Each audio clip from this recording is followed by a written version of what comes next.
desde la perspectiva del oxígeno disuelto y las cargas de nutrientes. Lo primero es que tenemos un equipo de trabajo compuesto por 18 personas, diferentes profesionales, cada uno en sus distintas áreas, encargados desde la toma de muestra, los procesamientos, algunos análisis de laboratorio y junto a ellos estructuramos todo el sistema y los diferentes proyectos y los diferentes estudios para darle vida a todo lo que corresponde a una unidad de oceanografía que radica en la ciudad de Castro. Lo que yo voy a presentar es una parte del estudio que ha finalizado que se llama Monitoreo y Modelación de la Variabilidad Espacial y Temporal de Procesos Oceanográficos en Canales y Fiordos Australes, periodo 2024-25, correspondiente a lo que ejecuta el IFOP mediante la Subsecretaría de Economía y Empresas de Menor Tamaño, mandatado por la Subsecretaría de Pesca y Acuicultura. Bueno, a través de todos los estudios que hemos ido haciendo, una parte está fundamentada, como lo señalaron mis colegas anteriormente, en la modelación y otra en las observaciones. Yo me voy a centrar una parte muy importante en lo que tiene que ver con las observaciones. A través de las distintas observaciones hemos ido viendo ciertas características, ciertas estructuras. Por ejemplo, este es un crucero que nosotros denominamos Patagonia Norte, que ya lo venimos realizando 5 años. Esto es en colaboración con nuestros colegas de la Universidad de los Lagos, de Limar, más otras observaciones que también hemos ido agregando nosotros en el tiempo. Y acá básicamente lo que les quiero mostrar es que en una transecta de diferentes estaciones que van desde Reloncaví hasta la Laguna San Rafael, podemos ver cómo la salinidad se estructura en sus distintas masas de agua, pero lo más importante es que estas masas de agua, sobre todo la que tiene que ver con la ecuatorial subsuperficial, está muy relacionada a bajas condiciones de oxígeno disuelto.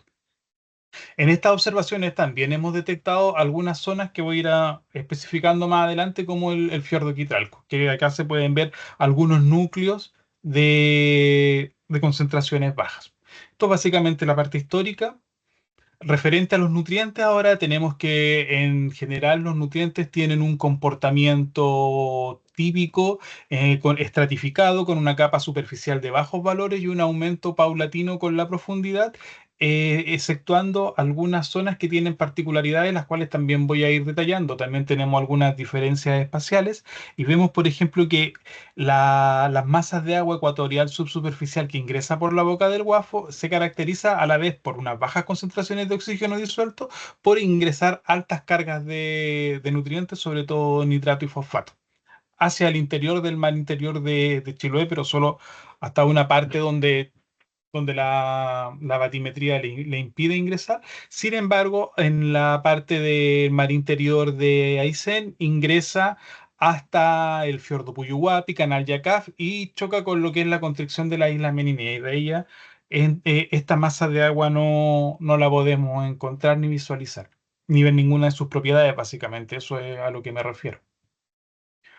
Ok, entonces ya cuando empezamos a ver que tenemos una estructura general en lo que es lo que denominamos Patagonia Norte, empezamos a ver también algunas particularidades específicamente en algunos de los fiordos, por ejemplo, como el fiordo Komaui, que veíamos que efectivamente está altamente estratificado, con una capa superficial de baja salinidad.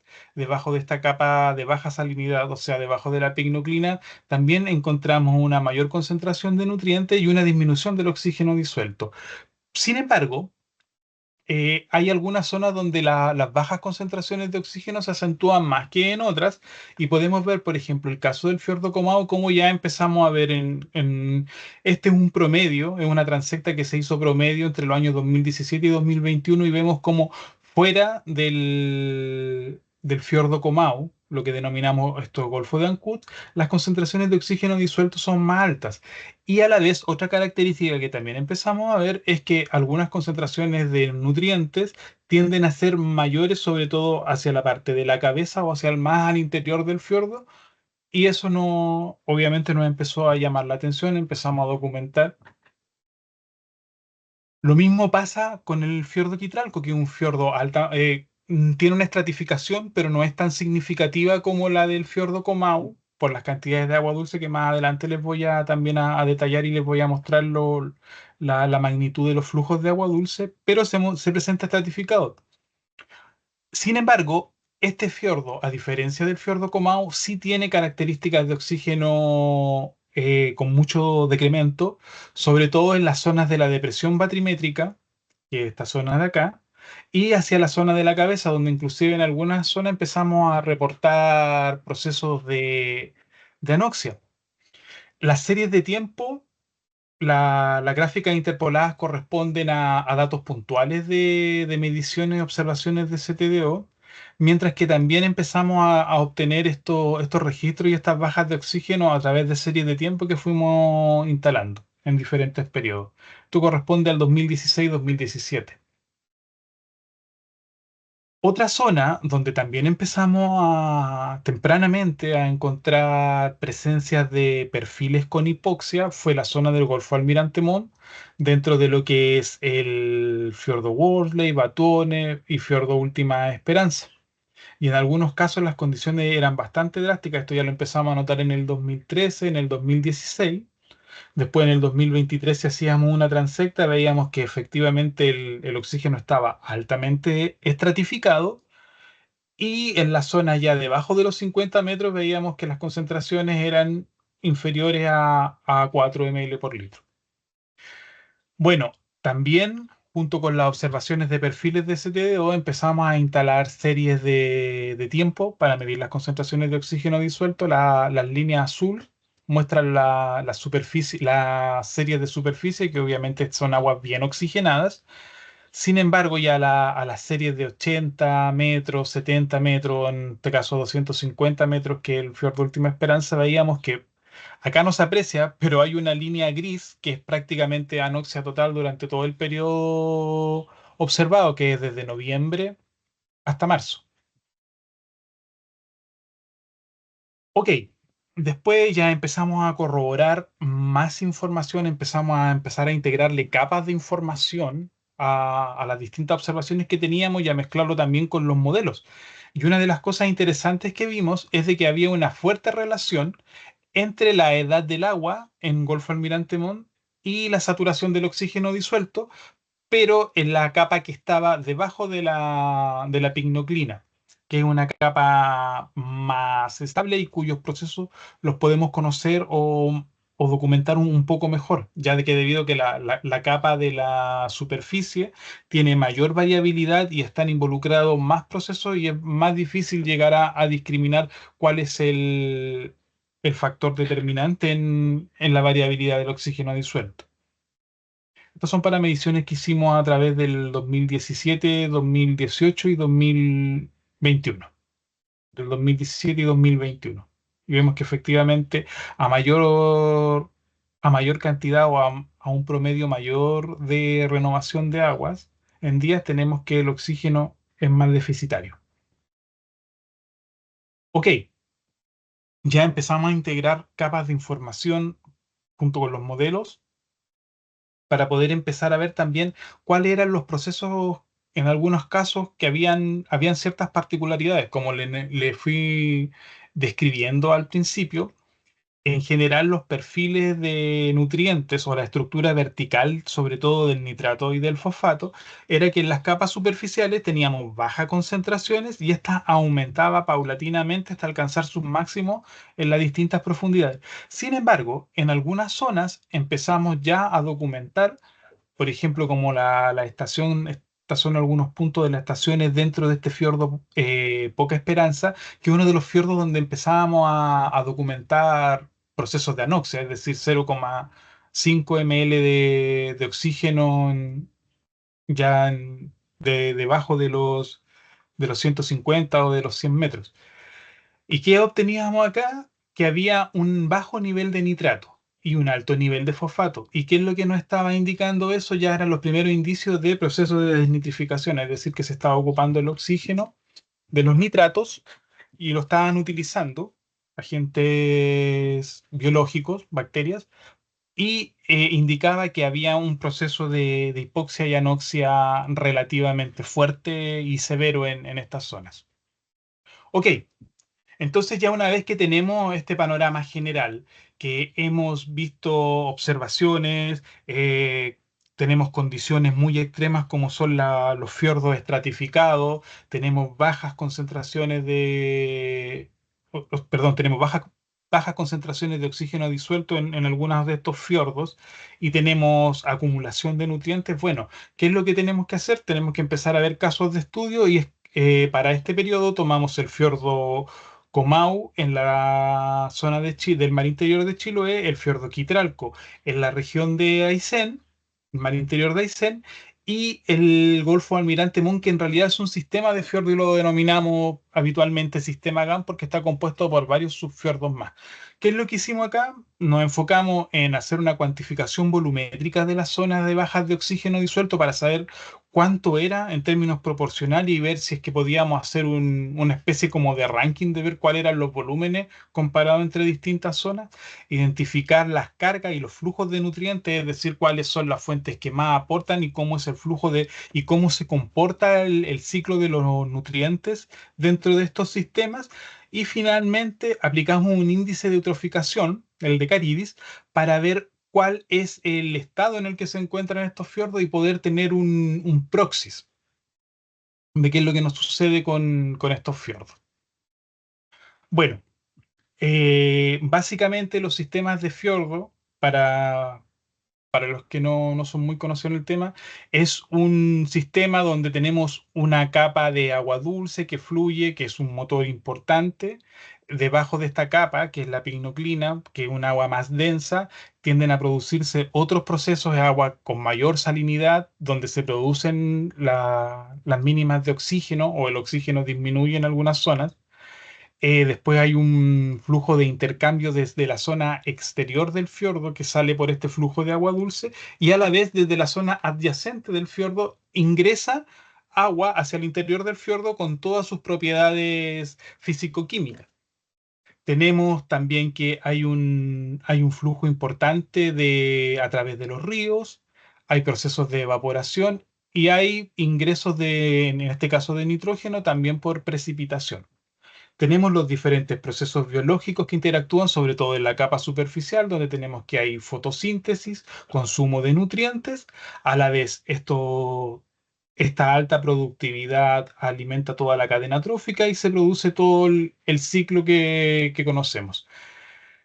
Ok, teniendo ya este panorama general, tratamos de clasificarlo, estas zonas basado en una escala arbitraria sobre un trabajo publicado por Silva y Varga en el 2014, donde ellos hablan de buenas condiciones de oxígeno disuelto, una columna de agua que esté sobre los 5 ml, unas zonas de bajas de oxígeno, que es lo que nosotros pretendíamos caracterizar, que eran aguas entre 4 y 2 ml por litro, y las aguas con condiciones de hipoxia, que son menores a 2 ml por litro, y las condiciones de anoxia, que eran menor a 1 ml por litro. Ya, como hablábamos mucho de la eutroficación, es un proceso complejo y difícil de abordar porque todavía no hay algún consenso, no respecto a las propiedades o a las características básicas como los ingresos de nutrientes y la alta productividad primaria, sino que en muchos de estos casos es difícil saber dónde comienza el ciclo. Dónde comienza el proceso, porque es como una especie de ciclo donde se produce lo que llaman un círculo vicioso donde el incremento de nutrientes incrementa el fitoplancton incrementa la productividad son organismos que finalmente mueren, al morir generan materia orgánica, esta materia orgánica se consume, al consumirse genera nutrientes nuevamente que son aportados al sistema y sin embargo empiezan a interactuar también otros forzantes que empiezan a comportarse que empiezan a interactuar y hacen que esta parte del proceso ambiental que estamos viendo sea difícil de determinar cuál es su origen. Sin embargo, dentro de estos ambientes, esto es un trabajo tomado del mar Báltico, que es donde más han documentado este proceso, han encontrado algunas características bien importantes que tienen que ver con las limitaciones físicas en función de la estratificación. ¿Por qué la estratificación? Porque la estratificación genera una barrera donde tenemos en las capas superficiales que yo les mostré al principio en las distintas presentaciones, altas concentraciones de oxígeno. Sin embargo, este oxígeno no es capaz de ser traspasado a las capas más profundas, por lo que se produce una barrera y por lo tanto abajo se sigue consumiendo el oxígeno. Y estos autores determinan que la eutrofización antropogénica, sobre todo por una alta carga, generada por actividades antropogénicas, son el catalizador principal de esta actividad y al ser un catalizador generan una carga mayor de materia orgánica finalmente al sistema que termina por obtener o por requerir una mayor demanda de oxígeno disuelto. Entonces se produce un desbalance entre el oxígeno que se está generando y el oxígeno que se está consumiendo. Y después hay un tercer antecedente que es uno de los más nuevos, ya uno de los que hay que prestarle mayor atención, porque dentro de las zonas donde se están produciendo procesos de eutroficación, a través del cambio climático, un aumento en la temperatura determina que va a haber una mayor solubilidad del oxígeno disuelto y por lo tanto va a haber menor disponibilidad de oxígeno disuelto en la columna de agua. Ok, acá tenemos varios antecedentes ya que hemos señalado. Tenemos, bueno, lo que le había hablado, una estratificación, que es lo que significa impide la mezcla vertical y crea una barrera física. Tenemos la entrada de esta agua salina que efectivamente ayuda a esta estratificación y que se produzca esta barrera. Después tenemos los factores antropogénicos y tenemos los factores climáticos. Bueno, entonces empecemos a ver algunos detalles un poco más interesantes por ejemplo, en el fiordo Comao. El fiordo Comao es un fiordo altamente estratificado y si vemos que tiene efectivamente una delgada capa de agua estuarina en superficie, sobre todo en los primeros 25-15 metros, vemos que los aportes de agua dulce son significativos y estos están siendo importantes dentro de los procesos de estratificación. Y aunque ingresan sus masas de agua, la estratificación es tan fuerte que impide efectivamente que haya una oxigenación desde las capas superiores hacia las capas inferiores. Ok, entonces, una vez que hemos determinado cómo está constituido más o menos el fiordo, empezamos a ver de que efectivamente debajo de los 25 metros ya las concentraciones de oxígeno disuelto disminuyen o prácticamente están en casi toda una parte importante del fiordo, que abarca la zona de Hornopirén y prácticamente todo el fiordo con concentraciones bajo los 4 ml por litro, que es una concentración relativamente baja para lo que es el desarrollo ecológico adecuado del sistema. Y si a esto le vamos a ir agregando más adelante y vamos a la complejidad de lo que tiene que ver con zonas productivas, va a ser importante también determinarlo. Y esto ha generado que tenga un importante volumen. No quiero que se centren mucho porque son miles de millones de metros cúbicos y lo que quiero llegar después es que lo veamos caracterizado a través de cualidades de análisis más cualitativo para que puedan ver las dimensiones de lo que significa una zona con bajas concentraciones de oxígeno versus la otra, es decir, comparado Fiordo Quitralco, Comau. Ya, ¿qué es lo que sucede en Fiordo Quitralco? En Fiordo Quitralco no tiene un aporte tan significativo de agua dulce. Si ustedes no se fijan acá, las aguas son órdenes de magnitudes mucho menores a lo que teníamos en Fiordo Comau. Sin embargo, aún así persiste la estratificación, tiene una batimetría abrupta, tiene una característica también muy particular que es una zona de una depresión batimétrica que alcanza hasta los 260 metros en una zona intermedia del fiordo y después hacia la cabeza tiene un segundo sil que también actúa como barrera. Entonces, estas características le van a dar ciertas particularidades. ¿Y cuáles son estas particularidades? Que es una de las zonas donde probablemente esté más deteriorado el oxígeno disuelto. Las cantidades de niveles de hipoxia y anoxia son importantes, son significativas, sobre todo en esta zona de acá, que es la depresión y la cabeza. Ya, ahora, ¿qué tenemos con GAN? GAN es también un sistema altamente estratificado. Tenemos barreras importantes que ya mi colega anteriormente las señaló que se producen en el fiordo Quitralco y, perdón, en el canal Quirque y en el canal Santa María. Por lo tanto, adentro no tenemos ingreso de aguas de características oceánicas y las renovaciones son bastante lentas. Por lo tanto, ya quiero que un poco vayan conceptualizando que estos sistemas están altamente estratificados, por una parte. Bueno, y acá tenemos que todas las zonas dentro de Golfo Almirante Mon presentan, o sus subfiordos, presentan importantes zonas con hipoxia y con anoxia. que probablemente sean muy, muy significativas y después las vamos a ver en términos comparativos al final. Ya, acá tengo el resultado comparativo y vemos que efectivamente, por ejemplo, para las zonas con bajas de oxígeno, es decir, zonas que van entre los 2 y los 4 ml, el mayor volumen lo tenemos en el fiordo Comau. Y después le sigue menormente la depresión de Batuones, que es una depresión batimétrica que está dentro del Golfo Almirante Montt, que es esta de acá,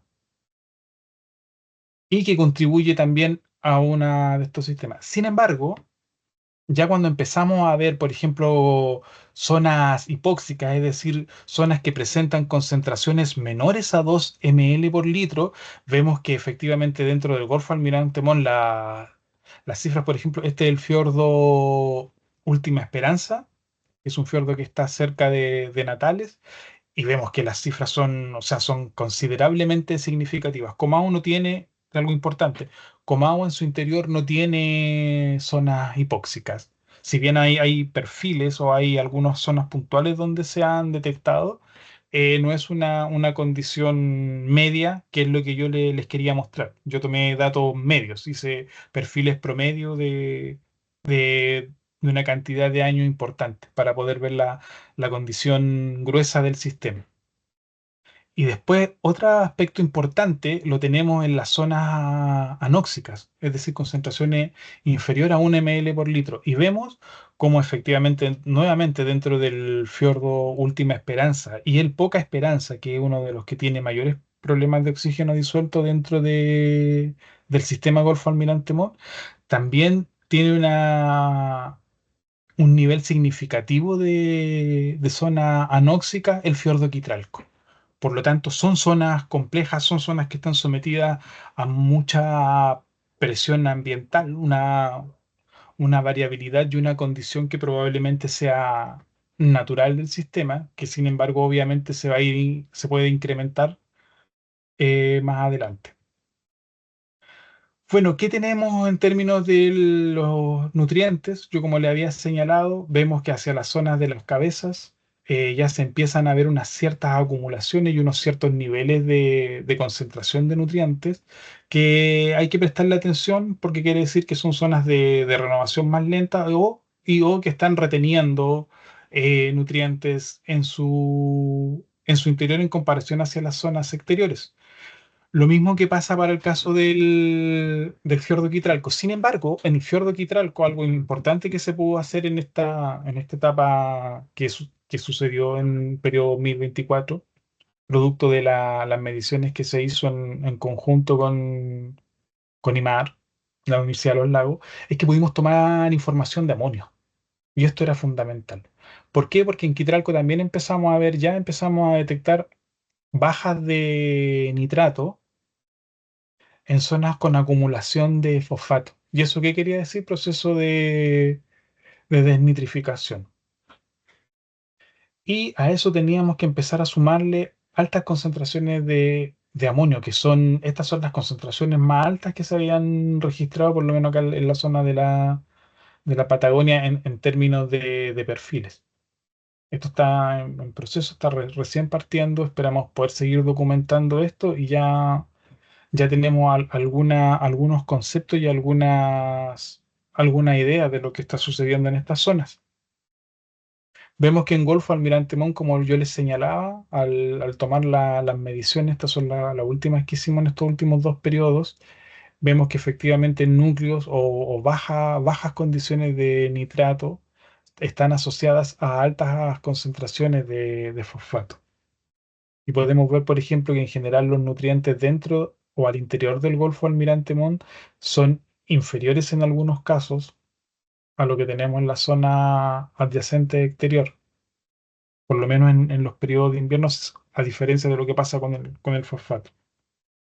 Bueno, ya, tenemos estratificación, tenemos documentada la estratificación, tenemos documentadas las bajas de oxígeno, las tenemos cuantificadas en términos volumétricos. Bueno, ahora, ¿qué es lo que pasa con el flujo de nutrientes? Y esto es a través de un modelo relativamente sencillo que hace balances de masa, podemos ver y cuantificar los distintos niveles de nutrientes que ingresan y vemos que el principal aporte que se produce dentro o al interior de estos sistemas se produce por advección de la zona adyacente y la mayor salida se produce a través de la circulación estuarina. Los ríos tienen un aporte que es bastante inferior al que se produce por advección. Sin embargo, uno de los aspectos importantes que está sucediendo en estos fiordos donde yo les he señalado anteriormente que teníamos estas condiciones es efectivamente cómo empieza a aparecer la acumulación, es decir, estos se comportan como reservorios de nutrientes. Y vemos, por ejemplo, cómo el fiordo Comau tiende a concentrar, a retener una cantidad mucho más significativa que lo de Gans, siendo que es un fiordo que tiene un volumen menor y un área menor a lo de Gans. ¿Por qué? Porque obviamente por las condiciones de advección de estas masas de agua oceánicas que logran ingresar a este fiordo, efectivamente ingresan mayores concentraciones de nutrientes, pero también hace que el sistema retenga mayores concentraciones de nutrientes. Ya. Finalmente, aplicamos el índice de eutroficación y vemos que este índice opera en escala de 1 o de 0 en realidad a 5, donde de 1 a 3 es oligotrófico, es decir, pobre desarrollo en términos tróficos. De 3 a 5 es mesotrófico y sobre 5 eutrófico. En ninguno de los fiordos medidos habían condiciones eutróficas. Este índice funciona básicamente en ponderando el nitrato y el fosfato. Los mayores índices se produjeron en Comao y para las fracciones de nitrato en comparación a lo que es el fosfato. Sin embargo, todos los fiordos, para el caso del nitrato, mostraron un índice medio, no un índice bajo. Por lo tanto, también tenemos que prestar atención a esto. Usando la pastela, cómo vivir en pastela.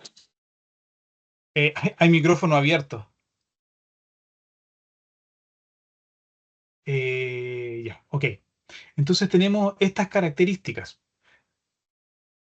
Ya. Ahora, con toda esta información que yo les he entregado, hay cosas que tenemos que empezar ya a considerar. Si bien no hay ninguno de los fiordos que presente indicios de eutroficación a través de sus distintas medidas, sí tienen varias de las características que están asociadas a procesos de eutroficación. Y empezamos a ver, por ejemplo, que un caso importante al que se le debe prestar atención es lo que sucedió en el fiordo Comau con una fan del 2021, donde producto de esta fan, bastante documentada, ocurrieron importantes mortalidades y términos de, o sea, y eventos de mortalidad. Por lo tanto, es algo que hay que tener en consideración. El fiordo Comau era el fiordo que tenía los índices de eutroficación más altos en comparación a los otros fiordos y también tenía niveles de retención de nutrientes más altos que los otros dos sistemas.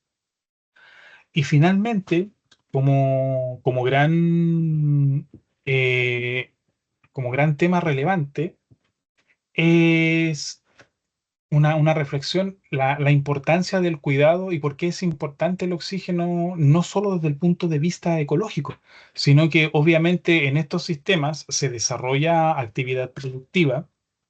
Y acá no quise traer un trabajo que hay bastante literatura citada en términos de lo que son las condiciones hipóxicas y los sistemas inmunológicos. Un reporte que se hizo técnico bastante bien documentado por Salmon Expert en el número del mayo del 2020, me parece que fue, y ellos encontraron que habían encontrado algunas relaciones importantes en términos de impacto productivo por mortalidades por bajas de oxígeno, pero no bajas de oxígeno solo directas, sino que bajas de oxígeno asociados a brotes de Pipsirriquetosis. que en el fondo es como con malas condiciones de oxígeno disuelto, el sistema inmunológico de los peces muchas veces se tiende a deteriorar o a disminuir. Entonces tiene implicancia en esto. Por lo tanto, cuidar los ecosistemas, ponerle atención, poner foco en toda esta información que estamos entregando, obviamente nos va a permitir comprender cómo funcionan los sistemas y obviamente tender a lo que estamos trabajando, que es la sustentabilidad de las diferentes actividades acuícolas. En este caso, probablemente la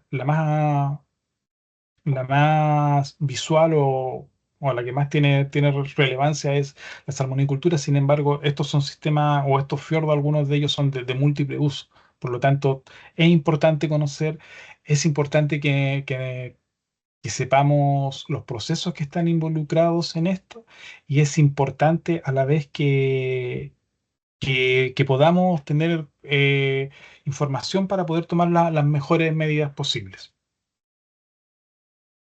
Y ahí están las conclusiones finales. Si bien no existen evidencias de fuentes de eutroficación en los sistemas estudiados, hay indicios, se debe considerar que varios de los procesos claves que comprenden estos fenómenos se encuentran presentes. Estratificación permanente, una carga de nutrientes y bajos niveles de oxígeno disuelto bajo la pinoclina. Los diferentes resultados del presente estudio no solo describieron ambientes complejos, sino que también nos proporcionan información fundamental para la evaluación de las condiciones ambientales bajo la normativa vigente. La resolución exenta 1917 establece un marco crucial para traducir estos datos, esta información que estamos proporcionando en una gestión ambiental informada. Y esto asegura que las actividades como la acuicultura se desarrollen de una manera sustentable en fiordos con características tan particulares, minimizando los riesgos asociados a la hipoxia y las bajas renovaciones de agua. Bueno, no queda más que agradecer